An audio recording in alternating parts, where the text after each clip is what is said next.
திமுகவினருக்கு முதலமைச்சர் மு.க.ஸ்டாலின் அறிவுறுத்தல்களை வழங்கியிருக்கிறார்.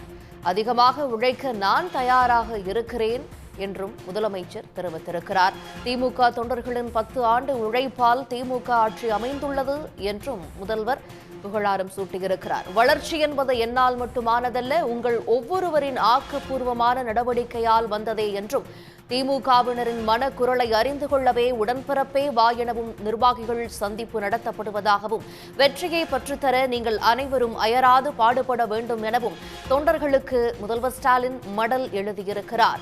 அண்ணா கலைஞர் வகுத்த பாதையில் தொடர்ந்து பயணம் செய்வதால் தான் திமுக மீது மக்களின் நம்பிக்கை அதிகரித்து வருகிறது என்றும், மக்கள் ஆதரவை காப்பாற்ற திமுகவினர் கடினமாக உழைக்க வேண்டும் எனவும் முதலமைச்சரும் திமுக தலைவருமான மு.க.ஸ்டாலின் அறிவுறுத்தியிருக்கிறார்.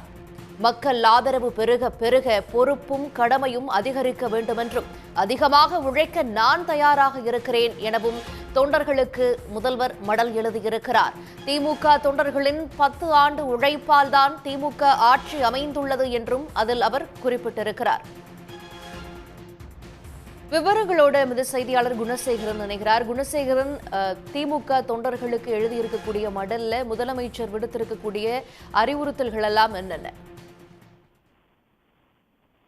மக்கள் ஆதரவு பெருக பெருக பொறுப்பும் கடமையும் கூடுகிறது என தமிழ்நாடு முதலமைச்சரும் திமுக தலைவருமான மு.க.ஸ்டாலின் திமுகவினுடைய நிர்வாகிகளுக்கும் தொண்டர்களுக்கும் மடலாக எழுதியிருக்கிறார். அதில் பல்வேறு விஷயங்களை முதலமைச்சரும் திமுக தலைவருமான மு.க.ஸ்டாலின் குறிப்பிட்டிருக்கிறார். அதில் முதற்கட்டமாக மக்கள் ஆதரவு பெருக பெருக பொறுப்பும் கடமையும் கூடுகிறது, எதிர்பார்ப்பு அதிகமாகிறது, அதனை காப்பாற்ற நாம் அனைவரும் கடுமையாக உழைத்தாக வேண்டும், உழைக்க வேண்டும். உடன்பிறப்பே வா கூட்டத்தில் திமுக நிர்வாகிகளுக்கு முதலமைச்சர் மு.க.ஸ்டாலின் அதில் குறிப்பிட்டு அறிவுரை வழங்கியிருக்கிறார். அதுவும் குறிப்பாக பொதுமக்களுக்கான அரசாக திமுக அரசு திகழ்ந்து வரும் நிலையில் இப்படி ஒரு அரசு அமைந்திட வேண்டும் என்ற ஒரே நோக்கத்தோடு 10 ஆண்டு கால தொண்டர்களினுடைய அளப்பரிய உழைப்பே உங்களில் ஒருவனாக நான் முதலமைச்சரை பொறுப்பாக ஏற்று அதன் அடிப்படையில் எந்த ஒருபோதும் ஒரு நாளும் அதை மறந்ததில்லை எனவும் முதலமைச்சர் அதில் குறிப்பிட்டிருக்கிறார். மக்களின் கோரிக்கைகளை கேட்பது போல திமுகவினரின் மனக்குரல் அறிந்து கொள்வதற்கான அறிவாலயத்தில் உடன்பிறப்பே வா எனும் தொகுதி வாரியான நிகழ்வுகளையும் இந்த சந்திப்பின் கூட்டம் வாயிலாக அறிந்து கொள்வதாகவும் முதலமைச்சர் குறிப்பிட்டிருக்கிறார். அது மட்டுமல்லாமல் கடந்த ஜூன் 1 அன்று மதுரையில் நடைபெற்ற இந்த திமுகவினுடைய பொதுக்குழு அந்த கூட்டத்திலேயே 1-to-1 ஆக தலைவர் சந்தித்து மக்கள் தொண்டர்களுடைய மனதில் இருக்கக்கூடியதை நினைவுபடுத்தக்கூடிய ஒரு வகையில் ஒரு சந்திப்பு நடைபெறும் எனவும் அறிவித்ததை அடுத்து உடன்பிறப்பே வா எனும் திமுக நிர்வாகிகளின் மனம் திறந்த சந்திப்பின் அனுபவம் எப்படி இருந்தது என்பதையும் ஒவ்வொரு தொகுதியினுடைய நகர, ஒன்றிய, பேரூர் பகுதி நிர்வாகிகளுக்கு நன்கு அறிவார்கள் எனவும் அதில் குறிப்பிட்டிருக்கிறார். அது மட்டுமல்லாமல் மக்களிடம் செல் என்று பேரறிஞர் அண்ணா கூறியிருந்தார். அந்த வகையில் அரை நூற்றாண்டு காலம் இந்த இயக்கத்திற்கு, அதாவது திமுகவிற்கு தலைமை தாங்கிய மறைந்த முன்னாள் முதலமைச்சரும் திமுக தலைவருமான கலைஞர் அவர்கள் தமிழ்நாட்டு மக்களின் மொழி, இனம், சமுதாய முன்னேற்றத்திற்கான இயக்கமாக திமுகவை வளர்த்தெடுத்தார் எனவும் குறிப்பிட்டிருக்கிறார். அது மட்டுமல்லாமல் பேரறிஞர் அண்ணாவும் கலைஞரும் வகுத்த பாதையில் தற்பொழுதைய திமுக தலைவரும் முதலமைச்சருமான மு.க.ஸ்டாலின் தொடர்ந்து அவர்களது வழியிலேயே பயணம் செய்து வருகிறார் எனவும் அதில் குறிப்பிட்டிருக்கிறது. அது மட்டுமல்லாமல் திமுக மீதான தமிழ்நாட்டு மக்களின் நம்பிக்கை நாளுக்கு நாள் அதிகரித்துக் கொண்டே இருப்பதாகவும் அந்த மடலில் குறிப்பிடப்பட்டிருக்கிறது.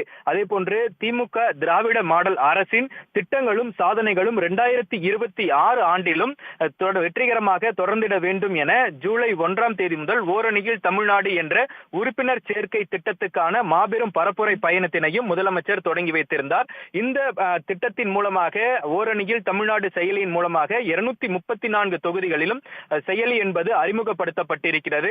இதன் காரணமாக 234 தொகுதிகளிலும் இருக்கக்கூடிய 68,000க்கும் அதிகமான வாக்குச்சாவடிகளில் நியமிக்கப்பட்டிருக்கக்கூடிய இளம் நிர்வாகிகளுக்கு பயிற்சி அளித்து மாவட்ட, ஒன்றிய, நகர, பகுதி, பேரூர் நிர்வாகிகள் வழிகாட்டுதலுடன் அவரவர் வாக்குச்சாவடிக்குட்பட்ட வீடு வீடாக சென்று மக்களை சந்தித்து திமுக அரசினுடைய திட்டங்களையும் அந்தந்த குடும்பங்கள் பெற்றிருக்கக்கூடிய அந்த பயன்களை குறித்தும் உறுதி செய்து அந்த ஓரணியில் தமிழ்நாடு கட்டமைப்பு பணியினை மேற்கொண்டு வருவதாகவும் இதில் குறிப்பிடப்பட்டிருக்கிறது.